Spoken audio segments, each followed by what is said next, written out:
to pretend you're the anime protagonist but don't like to sit through all the filler episodes to get to the good part? Well, then you're in luck, because in this video I'll be detailing one Bladesworn warrior build for all Guild Wars 2 game modes that requires only one set of gear so you can cut down your foes with ease. First, let's talk about the Bladesworn Mechanics so you can understand how to put out the big damage. Warriors usually can choose 2 weapons, but when becoming a Bladesworn they can only choose one and instead gain access to the Gunblade. You don't need to graduate from a mercenary academy to understand how this Gunblade works. It's just 2 modes, the gun and the blade. The gun mode has many ammunition skills which can hit enemies at range and are very versatile for letting you reposition and counterattack enemies. The cyclone trigger can also create a wind that blocks projectiles. You don't want to spam these too hard because you'll run out of ammo. Use them sparingly unless you're ready to do your final burst. The F2 ability enters Dragon Trigger, which requires flow. Flow cannot be gained by hitting enemies, only through the first Bladesworn trait you choose and specific utility skills. When entering the Dragon Trigger, your flow will be loaded into the Gunblade, which increases the strength of your Dragon Slash attack. While charging your Dragon Slash, you cannot move, but you can block or teleport a short distance to reposition your Dragon Slash. You have 3 choices when deciding how to perform your Dragon Slash. The first is the Dragon Slash Force, which is a wide sweeping melee attack that has the highest damage modifiers. The second is the Boost, which is a bit less damage than Force, but has a leap that hits anything in its path, making it much more reliable to hit with. The third is Dragon Slash Reach, which does the least damage, but shoots a projectile out instead of moving you. The difference between a mediocre side character and the main character is the decision making of Dragon Slash. If you get too greedy for the highest damage and you miss because it's out of range, you do no damage and the bad guy gets away. If you decide to boost, but there's a ledge behind your target and you fall off, you have to sit through an entire redemption arc.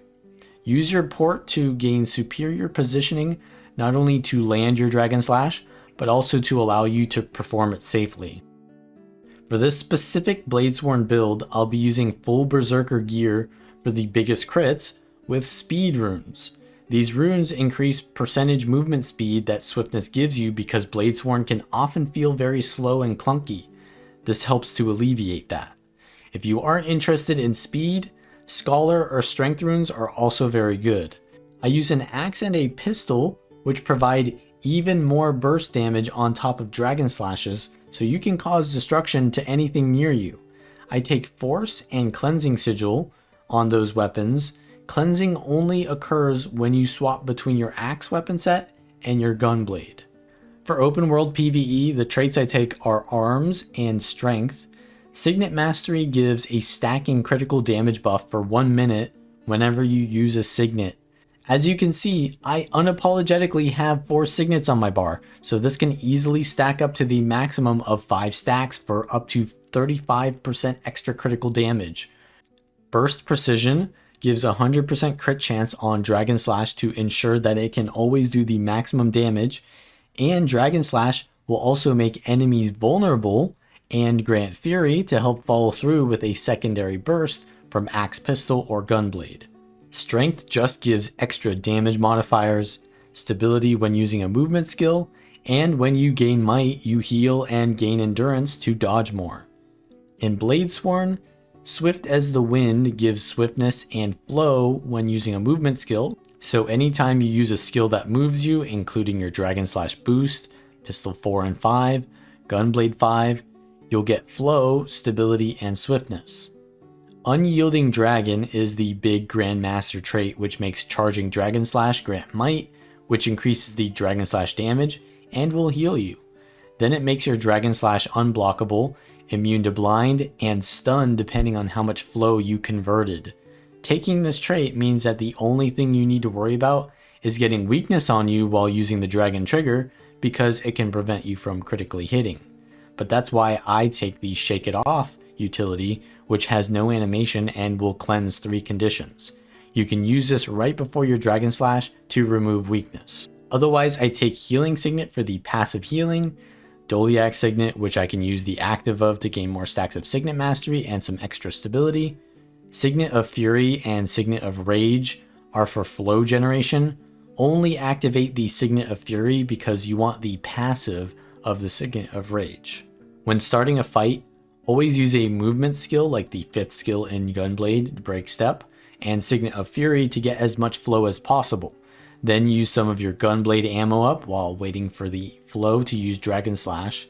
Swap to the axe abilities, which all hit decently hard for how quick they are, and try to use the Pistol 5 when you have 5 or more ammo on it. The Pistol 4 will give you 3 more ammo on the Pistol 5, but the block and movement that it gives might be more important than a few more ammo. Then enter Dragon Slash and fully charge it while deciding which one you want to go for. But try to use it as soon as it's fully charged or your might will drop off. Then go back to using Gunblade abilities, fit Signet of Fury in there when you can, swap to Axe and use all those skills before Dragon Trigger is ready again, then repeat. For World vs. World and PvP, Dragon Slash does not scale as much with charging it as it does in PvE, so you don't need to worry about fully charging it every time. Focus more on just landing it and the mind games that come with that. If the enemy knows they want to dodge your Dragon Slash and you port up in their face, they might dodge preemptively, so you can easily bait out dodges that way, and because of this, the Dragon Slash boost is usually more effective because it's much more reliable to land, and it gives you plenty of mobility. Instead of arms, I take tactics with the shout utilities to gain massive sustain through might generation with the Mending Might trait, and leg specialist will also immobilize enemies on a 7-second internal cooldown when crippled by your Axe 3 or Gunblade 3. Also take the combat stimulant heal with the restorative strength trait for even more healing over time. Balanced stance will keep up the swiftness duration and give you immunity to CC and critical hits for 4 seconds. Tactical reload will recharge all of your ammo skills by 1 extra charge, so you can play a little bit more liberally with your cooldowns, and you want to tend to use tactical reload earlier than later. The basic burst combo involves CC from either Dragon Slash or the immobilize from leg specialist. You can go in with the Axe 3, Pistol 4, Pistol 5, and while they're immobilized, you can do some big damage to them, or you can use the Dragon Slash boost to get in range with the stun.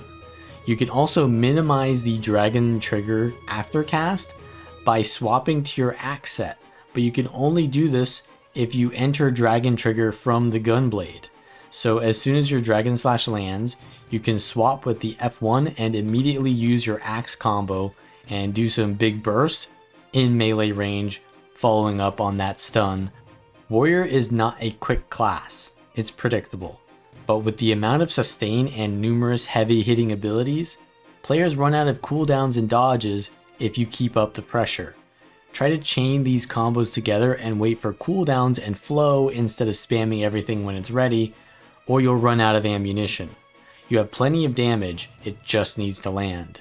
When outnumbered, use Break Step and Dragon Slash boost without a target to get distance from enemies. You can also do an instant cast Dragon Slash by spamming any of the 3 as you press the Dragon Trigger, which will do a no charge slash and put it on half the cooldown, which I don't think is intended, but it will allow you to get a lot of mobility if used with the boost.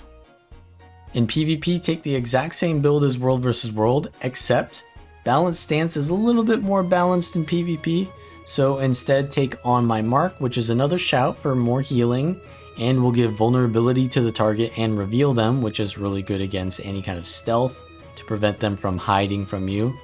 And you'll be taking the Berserker Amulet with the Eagle runes, because the speed runes are also a little bit more balanced in PvP, and that'll give you a lot more extra damage. And then on the sigils, we'll be taking the Cleansing Sigil and the Absorption Sigil. The reason for the Absorption Sigil is because whenever you interrupt an enemy, you'll steal a boon. Now, this is kind of like a team fighter. You want to be in those big team fights and doing a lot of damage. And when you do a Dragon Slash boost and you hit the entire enemy team, you're going to be interrupting a lot of enemy abilities because you're stunning them, which can interrupt them. But you could probably take something else there, like Opportunity Sigil or something like that. But this is just what I take because I like to play as more of like a DPS more than a side noter. So here's a ranked PvP match as the Shout Bladesworn. Normally I like to go into team fights and play a more DPS role, but since no one is really able to play the duelist role, you can kind of do that as well on the Bladesworn. So I'm going to go to home and cap that. I see that they are sending multiple players to me, so I immediately relinquish the node, give that up because I don't want to die, and they immediately back off because they see that I'm not going to be an easy kill, and I'm just going to cap the node now because if they chase in roads, then we can just cap. The Untamed does come towards me, but I get the full cap before getting out of the barrage there. I get a nice Axe 2 burst on them. They use a lot of their cooldowns though, and my Guardian probably should be leaving at this time. I use my Dragon Slash, which actually hits them from below, and now I'm going to use the Whirlwind there to prevent any arrows from knocking me back with the Projectile Reflect. I get a lot of burst on me, and I'm not doing so well, but my teammate is doing even worse, so I try to help them by revealing the Deadeye, preventing them from going in stealth, and peeling for them. I'm going to try to land my Axe 3 here to immobilize them, which will allow my ally to disengage. Now I'm going to try to go for the Untamed here, and for some reason my Dragon Slash, it will actually kind of like smart cast on someone who goes in stealth, but I think it wasn't on the right target there for some reason. But yeah, they get the decap because of that, and I'm going to try to survive all of this pressure from the pet CC. Bladesworn does struggle with CC, especially with the non-balanced stance build. So I'm going to try to bait out their dodge here. I get it, and I land a 7k Dragon Slash. So they're taking a lot of heat, and I just back off, heal myself again, and wait for my cooldowns. Now Dragon Slash is available. I precast it, but they're line of sighting me, so I can't do anything about that. But I have a really good vantage point, and I land 2 of my Gunblade abilities, which do a lot of damage. And they have a lot of stability, so I don't get anything with the Dragon Slash there. A lot of damage reduction as well from that elite skill. So I back off because I see that my team is here, and go for the cap. Now the Ranger is probably going to survive because my teammates don't really have any kill pressure there. And we're not doing so good on the map because we've got 2 players dead, and I'm only really able to hold home. Even though we're in the lead right now, we're losing on the map, it looks like. So our team is actually getting pushed back into home node. So this is kind of good for us because I feel like I have more presence in team fights anyways, because I can give shout heals to my allies, increase their damage by giving them might. So this is now a good situation in my opinion, because we were kind of doing bad on the map, and so now we're changing up the rotations. Not something that I'm doing, but something that's just happening. And I'm going to keep counter pressuring, do a nice Dragon Slash there into their Harbinger, get them very low. And sometimes, yeah, the Gunblade abilities have bad pathing, so you got to try to use them a little bit closer or wait until the enemy's not moving around so much. We get the downs and quite a bit of kills. You can see a lot of my abilities are doing like 4 to 5k damage. So you do insane damage, and you increase your team's damage by giving them might and cleansing and healing them. So it's a great team fighting build. Now we're going to push into mid here. I go for my Gunblade abilities. I land a Dragon Slash and a 6.8k Artillery Slash. So we're going to get that down. I think they rallied though because of the buff. So we're going to have to go for the kill again. But my ally has left this time. They're actually coming back in, yeah. So we're going to be... Actually, they've left, and now I'm 1v3-ish. Yeah, so this is going to be dangerous because I think their Deadeye actually left. So I have to try to cleave this. And I definitely have a lot of cleave. Now the Deadeye's back, so I have to go in and CC them. But yeah, they get the revive. And now I use my tactical reload to get my shout. I projectile reflect so that the Harbinger doesn't condition me up. And my support's actually here, so they're going to go for the Signet Res on me. I try to go for a little bit of CC before I get revived. and I'm just gonna kite. I've got support now, so we're in a really good situation. Shouldn't have used the Dragon Slash Reach there. I should have gone for the full force one, but we're gonna probably get the kill here anyways on this Harbinger because we've got a lot of mobility. I've got a lot of damage. Actually, I ran out of ammunition there on my Gunblade, so you can see I've only got really auto attack left. But my ally is sticking with me on the target, so we get that down. And I'm going to try to just keep getting kills here. I wait for the dodge there, land a nice 6k Dragon Slash. And now the Deadeye is here. I'm going to reveal them if I can. And just auto attacking does like 3k there, as you can see. The build does insane damage. I'm going to precast the Dragon Slash just in case the Deadeye was still there. And I've got my reveal ready in case I can potentially get the kill there. I see that my ally actually needs help at far, so I'm going to go there. But it's too late, they go down. And I see that their Willbender is quite low. So I'm actually going to go in and try to pressure that and see if I can get a kill there. If my teammates come in and help me, all the better. But maybe I can even get this in a 1v2 kill. It's a little bit of a risky play though, because they have their respawn is right there, and I'm taking a lot of pressure from the Harbinger and the Willbender. I have one last stun break, and I use my heal, and that's pretty much all I can get. I use my Dragon Slash to get out, and what's nice about the boost is it has such a wide radius that when people are on top of you, even if you're boosting away from them, you usually will stun them for a second, which really helps you to peel for yourself. So now I'm just kiting off, trying to resustain here. My heal skill does heal for a lot. I see the Willbender is really low, so I try to re-engage on them. My teammate is here as well, but yeah, I can't really keep up with that. So I go for the node instead. Their Harbinger sees that, and I try to give them a quick immobilize with my ranged cripple. And that gets me the decap. So now we're in a good spot because I've got the decap out of being outnumbered, and we can actually potentially go for the kill here. I landed like 3k hits there, and they're pretty low.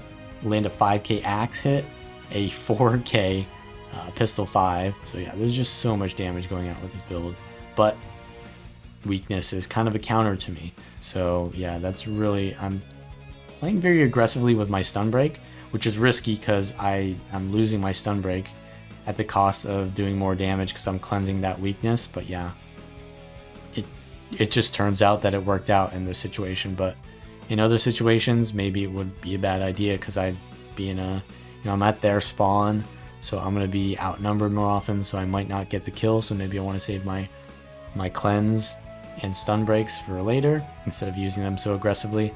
But it all works out. Now I know that their Harbinger is respawning, and if I just leave, they're going to get the node that we've been fighting for free. So I stay to get some value off of the node. I go in with my Aegis. I land, you see that right there? That was 3.8k on the Axe 2 twice. So it did essentially 7k damage on the Axe 2. That skill just does so much damage. The Deadeye's on me though, and I'm taking a lot of damage. So I need to keep line of sighting. The one thing that Deadeyes have a lot of is projectiles, so I need to use the Gunblade 4 skill, which will essentially block the projectiles. And they're extremely low, so maybe I can go for the kill here. So I go for the Dragon Slash boost, and I have weakness on me, so I'm not able to do anything with that. Now they're going to bleed me, and we don't own the rest of the map, so we're kind of in a bad situation. And I can potentially use Vengeance here to prevent myself from being, essentially they're bleeding me out right now, so if I can just go in, I can maybe stall them for a little bit more instead of doing nothing while I'm respawning. So I choose to do that, give my teammates the shouts here, and that's pretty much all I can do. I just use my tactical reload to get those cooldowns going before I go on to respawn. And my teammates are not doing so well on the map. We've actually lost the lead now, and they're all wiping, so we're going to lose the map. And at this point, I have to go into home. We just have to regroup with our team and then go from there. If I go for a greedy far push, then that could be good, but it doesn't really get us into a better spot on the map. It just kind of prevents the enemy from getting points. So I go for the kill on their Ranger, I don't see them because they're in stealth. And I see the Deadeye just came in, so I'm going to try to reveal them so they can't go in stealth. They just used their Shadow Step, so maybe that was a good trade there, my reveal for their Shadow Step. And I see that their Ranger is probably the only good target right now, so I'm just sticking to them. I have a lot of damage, so I can potentially get this kill and get a 4K there. They try to port back towards my teammate, and yeah, I'm just sticking to them. Land another 4K, and my Dragon Slash actually lands here. The Deadeye is going to go for the res, and I go for my full burst with the pistol and axe, and they can't res through that. I go for the reveal on the Deadeye, and that allows us to get the kill on them as well. So now we've got kills, so we're back on the map, and I want to be fighting with my team, so I'm not going to watch home. I'm going to go into mid and try to get kills with my support guardian here. I go for I think they have 2 Harbingers in this fight, which is not the best for us because that's quite tanky. We're not going to get too much out of these kills we've got. The momentum is not going to be that easy to keep rolling with it. We've got 3 here and they've got 3 here, but I land a nice Dragon Slash through their entire team, which pressures them a lot. You can see the value of the Bladesworn in these team fights where you've got that unblindable, unblockable damage where it just does so much. And I retarget to the Harbinger there. I land another double Dragon Slash and we get a double kill. So now that we've got that, I can go for more momentum on the map. I see that home is being capped, but no one else is really going there right now. And I have, I believe, my Ranger going towards far. So I actually go there to help them instead. And they're getting bursted by the Deadeye. I try to give them the reveal from on my mark shout, and now they can't go in stealth. I land the immobilize from my axe, and we're able to land the pistol 4 into the, yeah, just so much damage. And when people can't run from you because you've got immobilize and reveals, they just die. So now I'm going to go for the buff because we have a 2 cap, it looks like. We actually don't have a 2 cap, but I'm not really liking the push into home at the moment, especially when the buff is up, because I don't want them to get it. So I go for the buff, and then I see that there's potentially players coming in here. So my thief is actually getting 1v1 at home, and I'm 1v2 at mid. So I'm going to kite a little bit and see if I can stall them while my team wins far. Their Willbender actually jumps on me, and I just turn around and do like 6,000 damage to them with 2 abilities and get them down. The sword buff is going to stomp them, so I can easily get this 1v2. And I'm taking a bit of damage, but I've got the sword buff, so they have to be careful as well. I land a ton of damage, and they're probably going to get, yeah, taken out by the Dragon Slash here. So we've got like 2 kills there. We got another kill from our team over there. And our thief is 1v1ing the Necro at home. So I'm going to try to finish that off because they're not really getting value out of that fight since the enemy owns that node.